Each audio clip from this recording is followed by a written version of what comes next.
Hey, what's going on, everybody? It's your boy, your favorite uncle cousin. I know I say I'm uncle cousin. I'm kind of young, but still kind of old. But hey, I relate to everybody. And welcome to a new episode of Shed G and Friends podcast, where I just interview people that's doing great things in philanthropy, entertainers, just people. It's all about positivity, energy, and also being informative. So this show, ladies and gentlemen, is something that's dear to my heart.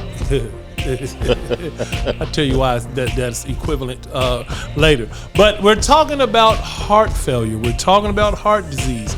We're talking about a lot of stuff. And before we get started, I would like to say, please make sure you share this, subscribe, and also just like the post so that we can educate people. And you never know whose life you might save by sharing this on your page. Make sure you share G. Yes, please share. Because there's 2 G's on the set right now, so. Right. OGs. OGs, speaking of. So, ladies and gentlemen, as you've seen what he was saying, he is here. We're going to talk about a lot of things, man. He does a lot of stuff with American Heart Association and, been through some things. Ladies and gentlemen, clap your hands. From Chicago, but lives in North Texas. Make some noise for Gynovel. Make some noise for G. Right. I'm going to just say G, brother. G. We both G. I mean, yeah, we're both G's, man. That's enough G's to roll around. I was just thinking, we're good, man. So how are you, man? I am doing wonderful. I'm doing wonderful. I can't complain. It's a beautiful day. 80 degrees in Texas. Yeah, man. This is crazy. Man, hey, Santa Claus got on a short sleeve suit.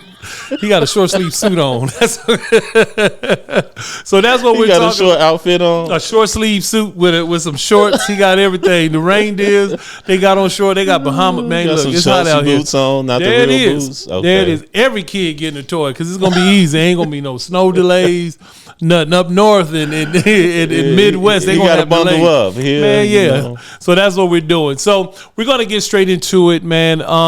You have been through some things in your life yes. that we both can talk about, but can you tell me some of the things that you've been through to where now that you're affiliated with the American Heart Association? Well, I'm probably one of the few people, I guess you can say alive. I've had 2 transplants. This is my 3rd heart. I have 3. I'm 3 and 3, as my doctors call me, the Miracle Man. I have a lot of different names, some we can't talk about, but Miracle Man or the Black Cat or Iron Man. I am a father of 2 and a brother of 12. My parents are from Chicago, Illinois. Shout out to the real Windy City. And I have the distinct honor of having 2 different hearts. I had my first heart transplant in 2018. I had my second heart transplant in 2023, along with my kidney.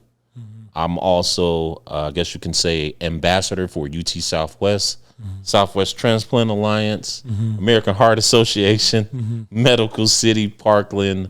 I work a lot with them as far as getting the word out, doing education. A lot of times I will I'm a patient advocate. A lot of times they will call me when people are either struggling, prevention and post. Those are the 2 biggest things, because it is something that, especially around these times of the year, it is something most people don't want to be in the hospital waiting. We go and educate young adults, young kids, and talk to people, men, women, and children about heart disease. See, that's what I want to get into. So there's so much that we have to digest of everything you just said. The number one thing that I would like to ask you is, what were your causes? Because us as it's not even about a race. It's about us as people. There's certain situations that we don't understand or know. What was the cause for to start your process with dealing with your heart? Well, there's a myths and there are stigmas and there are actual facts that goes into these. I mean, we all know the history of medicine when it comes to the people of poor people and people of color. But I think a lot of things is education is probably an information. We'll wait, grandma or auntie and them will wait till, the wheels are falling off in order to go to the hospital, I'm gonna take a tonic, I'm gonna do this, I'm gonna do that. When a lot of this stuff can be prevention. For me, it was rheumatic fever, which is an old disease. People rarely ever. If I would have got penicillin, we wouldn't be having this conversation right now. But I didn't. I waited in the hospital for a year and a half. 2 months. Because they, I remember the doctor telling my mom that, you have a bunch of kids, you should just let them go. Because the infection had taken over so much of my body that I wasn't even able to move. I was in a baby bed. So at that time, it was mysterious for a young person, 13, 15 years old, to get this type of disease and for it to be such a rapid. And I was an athlete. I did everything. It just happened. I had never been sick. And it just boom. And my life changed that day. But my life was saved by Dr. Deal. She was a brand new intern, and she actually said, let me just do an echocardiogram. Oh, yeah. And we both know what an echocardiogram is. And that's one of the things that we do in my nonprofit, which is Gynovel's Gift. We sit and talk to people about some of the terms that doctors will come in. They come in with the white coat, blah, blah, blah, blah, blah, blah, blah, blah. And most people are in such shock that they're not listening when they give them this piece of paper or they get a my chart and they can go and read it. And we go in a lot of times to tell them this is what the doctor is saying. Like most people don't know what an EF is. Like an EF is your injection fraction. We both know what injection fraction is, how the heart pumps, and from the percentage from 70% all the way down to 10%. So those are the things that we try to explain to people. For me, I had to live it. And my doc always said, it's different when you're treating the patient. But when you have to live it, there are things that, my esteemed physicians and teams at UT Southwest, Solid Organs, they always tell me there are things about this heart failure that you could tell a patient that we probably couldn't understand because you have to live it. Like medication side effects or what to do if you're suffering from orthostatic hypertension. These are big words that a lot of people don't understand. And you want to know something? I didn't understand till I went through it. Exactly. See, the one thing that I would say is like, I didn't know, like with my situation, mine's happened during COVID. Like I had a heart murmur back in the day when I used to play basketball and stuff, and it kept me from doing the league and all this stuff. I felt it, and I didn't want to fall out going to the league because of, back then a lot of athletes Reggie Lewis and a lot of athletes, the one from Iowa, was that they was falling out due to heart murmurs. Hank Gathers too, and it was just a situation where then it closed up. I went to a cardiologist and we did everything, but then during COVID, I caught COVID, and I didn't know. I've never had high blood pressure or anything, but it runs in the family. So COVID enhanced whatever ailment that I had in my body, like through my family traits. So I got high blood pressure, didn't know it. So I'm eating and just doing whatever, and then it started affecting my heart. So I had fluid around my heart, and I could barely breathe. When I went to the hospital, that's what they told me. And they told me about the LASIK. And that's all they did. They took the fluid. Took the fluid off the LASIK. They give you IV LASIK or peel? No, they gave me, they gave me that IV. Hey, so you was running to the bathroom. Man, and they were in the bathroom in my room. And they didn't give me the pee. You got to get the urinal, baby. They didn't give it to me. Man, because during COVID, it was a shortage. Let me tell you. I was in that place like R. Kelly, drip, drip, drip, drip, drip, running to the bathroom. My little high yellow booty was being seen. Dog. Oh my goodness! I didn't care. But then when I went back to Minneapolis, that's when it really hit, where they took me up under the machine and did all the thorough checks and was explaining stuff to me. So I wish I would have had somebody like you to explain it to me back then. I had to research and just do a lot of stuff, and just like what you talked about, to educate and let people know. That's what the heart on my shirt is for. When I got up out of there, I said, you know what, I want to educate and tell people about the heart, because there's no check engine light. There is no check engine light, but this is the one thing: the heart will always give you a signal. The body is God made an amazing piece of machinery, as some people would put it. It will give you a sign. The problem is we just not listening. And I probably, but I didn't listen for a while. I'm not gonna lie, right? Because I was breathing and all that. So Having when I went in there, and you like, it's my asthma, and I'm just thinking I have a cold or something, or maybe COVID. You know what I mean? But it was just whatever. But that's why I have these shirts where when I perform and do different things, right? People, when I wear them, it look trendy. People be like, "Oh, that's pretty cool." And I ask them, "Well, when the last time you got your heart checked?" Because that is something too. Even going through physicals, right? You got to tell them to check your heart. You have to tell them, EK. A lot of people don't know that you can ask for stuff that your insurance covers. What? Yes, you can ask for these things. Like, think about this: a blood pressure machine costs how much? Blood pressure to get your blood pressure. Yeah, how much? Was like $13. A personal one. Mine was $13. Jordan's cost how much? 100. Which one you think is worth more than the other? Hey man, that blood. No shot at Jordans. I love me some Nike. Hey, I tell you from my experience alone, blood pressure right now. Don't find out the way I did. Yes, because we don't want you to find out the hard way. But there are other steps. Like, people don't know what an ICD is. An ICD is an internal defibrillator. It goes exactly where your heart is. So your little heart shape is probably about this big. It's a car. It fits right under your skin. It's an internal defibrillator that has saved so many lives. Not like the big AG that you see in the high schools or wherever you see those machines. But this isn't. It keeps tabs, and what they do is they take your cell phone like you do right now, and they put it over, and it monitors. So even if you say, well, I haven't been doing this and I haven't been doing that, machine gonna tell you exactly what's going on. So let's talk about now, and I looked this up, and then you can intervene and let me know what you think. Okay. I had to look this up because it's like a lot of time researching is some of the best stuff that you can do. And I looked up, it says here are top 10 top important things you should know about about heart failure: clear, simple, and shareable. Number 1, heart failure doesn't mean your heart is stopped. It means that the heart isn't pumping blood as well as it should. That's what the EF is for, injection fraction. Okay. Now, I'm not a doctor. I just play one, but my docs will give me my credentials at UT Southwest. I've spoke at heart failure symposiums.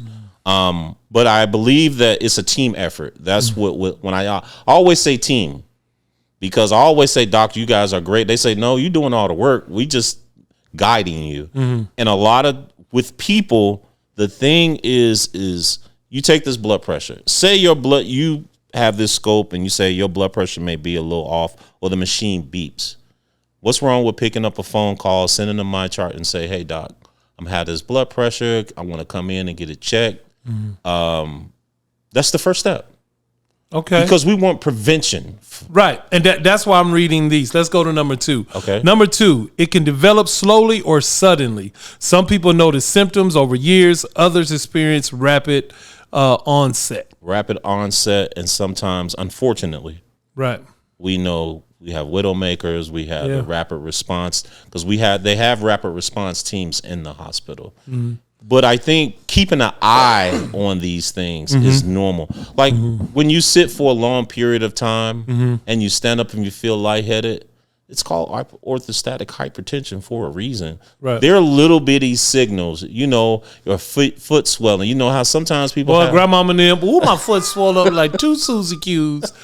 That's like it. The little baby, those are little bitty things that, let's say you go somewhere and you eat and it's salty and you feel that pressure. Yeah. That's that fluid. But see, that goes into number 3. Right. And this was for me. Shortness of breath is a common sign. Shortness of breath. I was telling you, it said especially during activity, lying flat, or waking up gasping for air. Remember, I told you that's what was going on with me.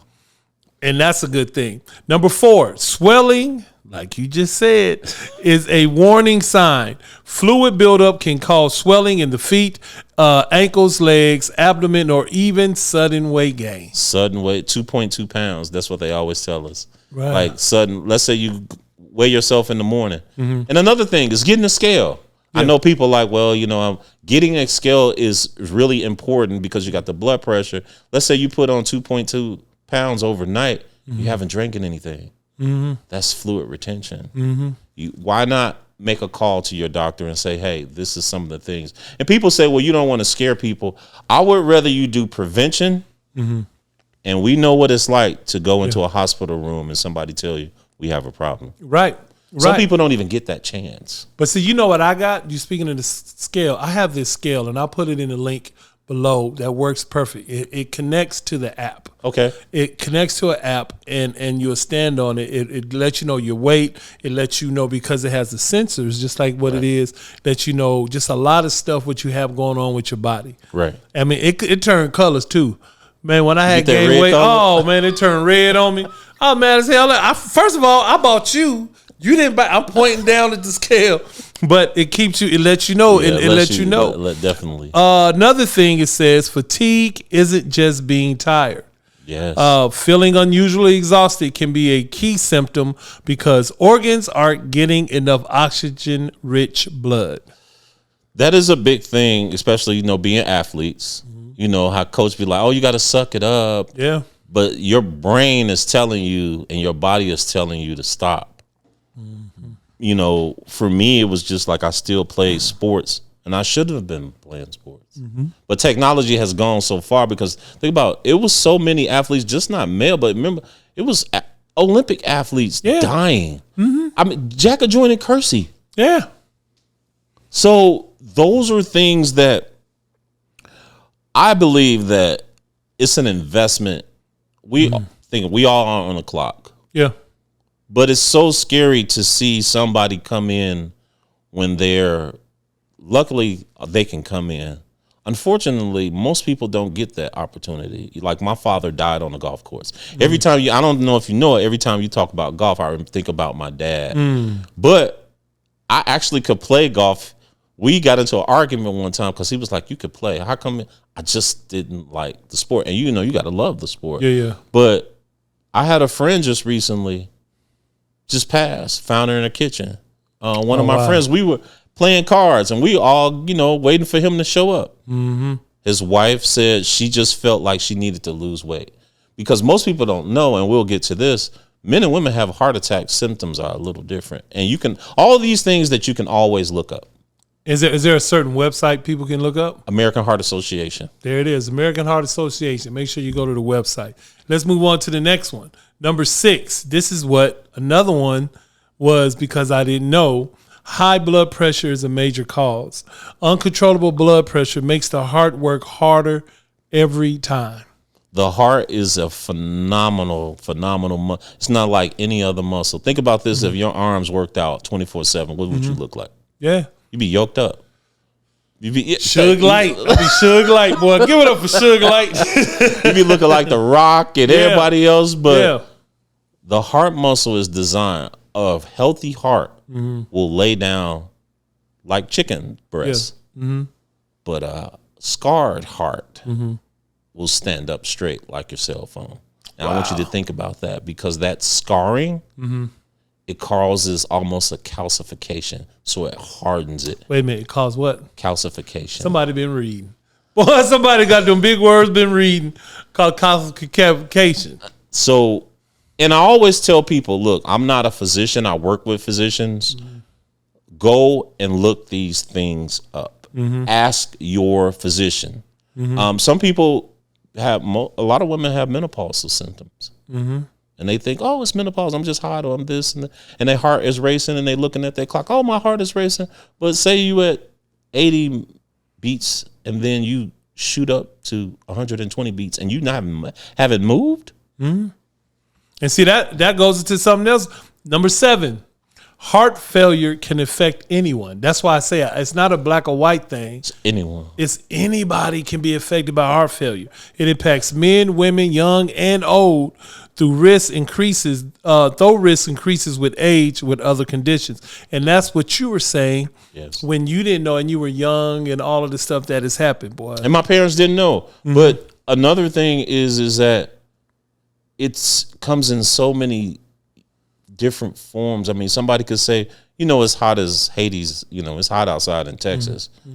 Not being able to cool down is part of the heart is working overtime, or somebody being, going into shock or, infections. We have this infection, like we talked about COVID. There's so many different underlying things, but prevention is the number one thing. And speaking to your doctor about all of these things, which you can look up on your phone and take these questions. You got Chat GPT, you got all these AI. You can go in and ask these questions. And if that doctor does not answer your questions and you feel comfortable, you can get another one. And see that, and you hit it up, man, bro. You hitting them. Well, man, you talking like you've been through it, because the number 8 says lifestyle changes can slow progression. Absolutely. Diet, exercise, quitting smoking, managing stress, and limiting salt all matter. Salt, alcohol, because alcohol is really sugar. Yeah, it is. For some people, sugar is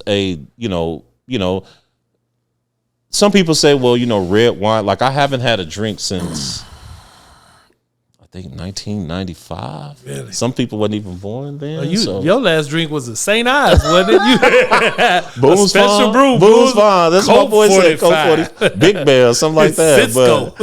But for me, it was. Shout out to Camille. She's my kid's mom. We were married. She actually said that you want to live or die. Because if you want to die, we breaking up. There's a studies that's being shown that men who are with women live longer. Yeah. And women that are with men live longer. So that couple, you hold each other accountable. And people with children. Yeah. But I always tell people this. Who could take care of your children and your family better than you? So your car is a great investment. Your house is a great investment. But all that goes to where when you're not working and you're not here? What's your true wealth? Is your health. Your health. Because your family, nobody can take care of your babies. Nobody can take care of mama, daddy, and all them people like you. And we're all on the clock. But why not do the preventive things to keep you here longer? And there's no guarantee, but at least you have the knowledge. You can go out and help somebody else. Like me, I try to go out and help somebody else. I guess that's the whole purpose of me being here, because I should have been dead a long time ago. Right. So. But you want to know something that's crazy? Big shout out to my birthday twin. Her name is Nikki Tabor. I call her Nicole, man. She her father, God rest his soul, died at a gas station. Wow. Right. And she knew I had heart problems and just different things. So I was talking to her, and it goes to number 9. It says medications are critical. Medication is critical. Very critical. They say many people live longer and better with the right combination of medicines. And what we tend to do, and I don't know if it was God or whatever, because I stopped taking some of the medication. I was like, I don't need this. I feel great. I feel fine.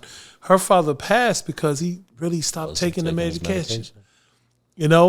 And for her to tell me that, that's when I was like, you know what? Let me get back focused. Right. Let me get back.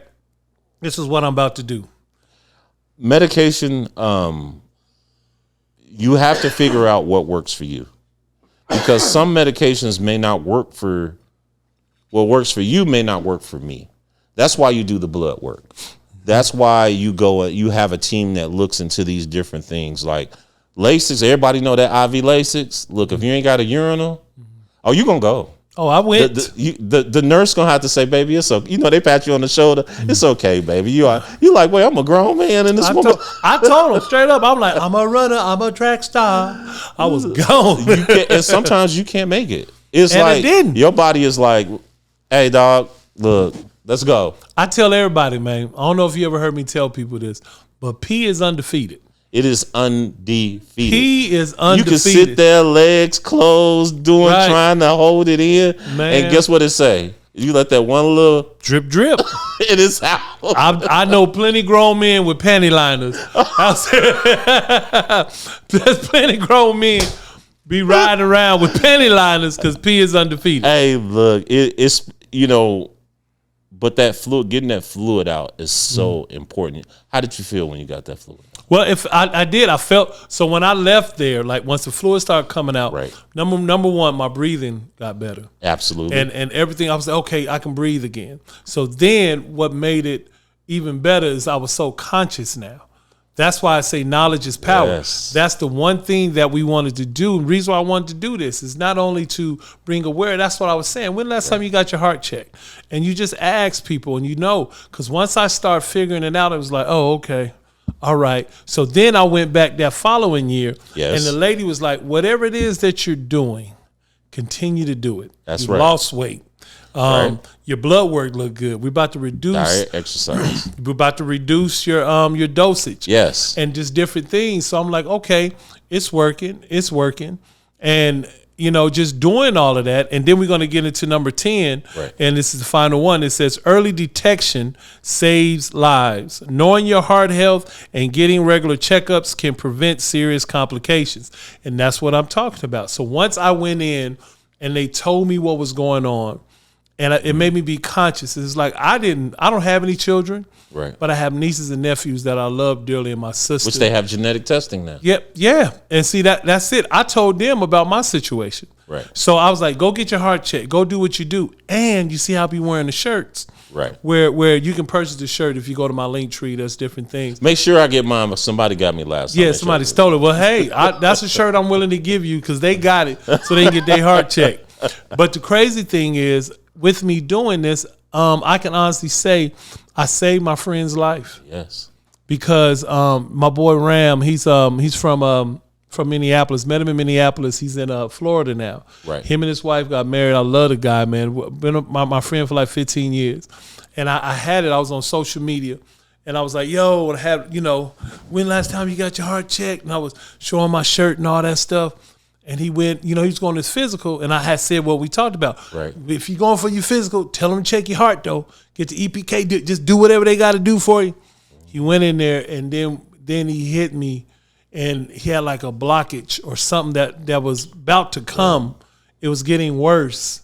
So, like, the doctor was like, if it had got worse, he could have just had a heart attack and died. It's called a widowmaker. There you go. Wow, that's great. But my nonprofit, we do prevention. It's called Gynovel's Gift. Gynovel's Gifts, because I've been given these gifts. And most people, over 450,000 people will die this year waiting. I got this gift times 3. And we know the statistics. I remember my doc telling me, like, you need to wait. And I was like, okay, I need to go home. He was like, no, if you leave, we take you off the list. You have to stay. Wow. I stripped naked right there. Stripped naked. While I was crying, I was stripping naked, put on my yellow gown. You know that yellow gown and them yellow socks, baby. Come on, man. Put them yellow gown and that yellow socks on. Yeah. Look, that was my outfit. And my nonprofit, we help not with just talking to people and educating. We try to help people with prevention. We try to educate them because a lot of people are scared when they go to the doctor. That's it. Yeah. I was scared. I didn't go like I should have went like that first week. It took me like 2.5 weeks because I'm like I know I'm getting up trying to breathe brother. Because it's a fear of knowing something is wrong instead of being proactive. Very proactive to be able to do it. And it's called Gynovel's Gift. You can look me up. I'm Gynovel Henry. I'm on Facebook. We have an Instagram. What's your Instagram? My Instagram is GYN Smooth. Still got that G in there. Yeah. 17, and we just started an Instagram called Gynovel's Gift. We just started. We're going to start a podcast called Beneath the Scars because I hopefully can interview because I want to talk to people who've been through this amazing road. People think when you get sick, it's not amazing, but it is amazing that you survived. Because a lot of scars are not just physical, like you said, the mental. The mental is the biggest hurdle. The body will do some amazing things, but the mental, like you have to tell yourself, man, I got to go in here. because it's not about you anymore. Like I was going through this. My son's was he was a senior. My baby was. It was so much things going on in my life. But what I said I wanted to start this nonprofit was to help others like me, because me having a biology and chemistry background, I pretty much know. I have a science background, but a lot of people don't. They don't understand what this blood panel, all those tubes that you get. Most people don't understand what that means. You can ask your doctor or your nurse what that means, but a lot of people are so fearful and so stressed out that they forget. So you reach out to us. I've been called to go to hospitals and sit with patients. Look, we don't say nothing. We just sit there. Because some people just want somebody in the room, because everybody thinks that when you're going through this, everybody comes to your rescue. Let me tell you something. I felt so alone during COVID because I was the only one in that room. That's right. My sister couldn't come. Nobody could come. And yeah, being alone is probably, even with COVID, I mean, it's mentally daunting. So just imagine you went through that, sitting in a hospital room. I didn't really feel alone, but mentally I had to fight this war by myself. Because I remember my doctor said, look, mom, dad, kids, money, all of this, none of that matters. The only thing that matters is two things: is walking out this room and not being rolled out this room. And we know what being rolled out means. And you know what? I was in there, man, what got me, just like you talk about the family, it just talked about, I don't want to get emotional, and I hope I don't start crying, but I thought about my sister. Right. You know what I mean? My sister lost her father, lost our mom, and it was like, yo, if I'm out of here, you know what I mean, she won't have anybody. Who's gonna take care? For me, it was, I would admit, the first time I was afraid, because I was scared and I was thinking about my kids. I don't think I've ever cried that much in my life.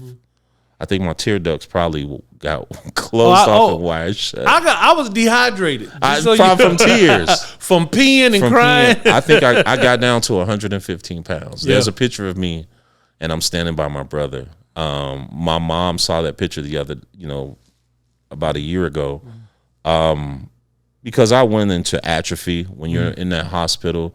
And the blessing is I got to see myself leaving this earth. And that was the thing that most people don't get to see it, but I got to see that. But I woke up, and I got to see my brothers and my sisters and my mom and everybody. The second time, I could do shit. I'm not gonna even lie. I couldn't do. I broke out in a hysteric laugh. Everybody in the room was crying, but me. I couldn't do nothing. I didn't have anger. I didn't have anything left, because the first time I was angry and I was crying. The second time, bro, I could do nothing but laugh. It was like the Joker. One of my nurses, that's my nickname, 'cause she's like, why are you laughing? What's so funny? I said, I don't have any other emotions left. And if I die in this room, because there was a possibility of going through a second transplant, the fatality, is high, especially at my age. This was 2023. I was 53 years old, and I had to go through this again. I remember my doc telling me the truth, and he broke it down to me. But the crazy part of all of this is I got the transplant. Normally they wait 2 days to put the kidney in. They put it in. I was so in shape because I would walk through the hospital the whole time. I'm known as the Candy Man for a reason, because, and this is what I tell people, when you go to the hospital, make it your home. Everybody that came to visit me, they had to bring me candy, not for me, but it was for my nurses. Right. Just to thank them. And going through this, you're not alone. You'd be surprised how many people. I remember my friend Jeffrey coming almost every day, Antoine. I remember my sister flying from Chicago. I remember talking to my son. My son would play his football game on TV, then riding on the bus, he would be calling me, hey, Dad, both of them. I got to see both of them play on television. I got to see all these wonderful things, even though I admit it was just like somebody taking me to the tallest building in the world. So the cool thing is that's what you offer with your nonprofit. Right. What is your nonprofit? What, you got a website or It is anything? called Gynovels Gifts. Spell that for us. Gynovel GIFTS. It's called Gynovels Gifts. Or you can contact me, Gynovel Henry. You can look me up on Facebook, Instagram. And we go out throughout the DFW. I've gone to Chicago. I've gone out everywhere. Sometimes people just want to call in and just to talk. See, that's what you need. So y'all make some noise right now for Gynovel's Gifts. I'm clapping right now. I'm clapping. Oh. So if you enjoyed this podcast, please make sure you share it, tag your friends, because all this is some good information. And that's the one thing you want to do. Now, please make sure you go get your heart checked. Even if you feel like you're in shape, go get your heart checked. Tell your friends to go get your heart checked because we need you around. And you'll be surprised what may happen when you go. You may save your life or you may save somebody else's life. And ladies and gentlemen, I've been your MC. I've been your host, Shed G, for the Shed G and Friends podcast. Thank you so much for tuning in. My boy G. One more time for my boy G. Thank you. I don't know why I'm looking around, G, like it's a house full of people. Hey, look, it could be this is enough. You know what I'm saying? It's like being in a hospital room, huh? Yeah, that's how I felt. We just don't have the yellow gowns and the yellow socks. That's why I leave it right there. Thank y'all so much. Thank y'all.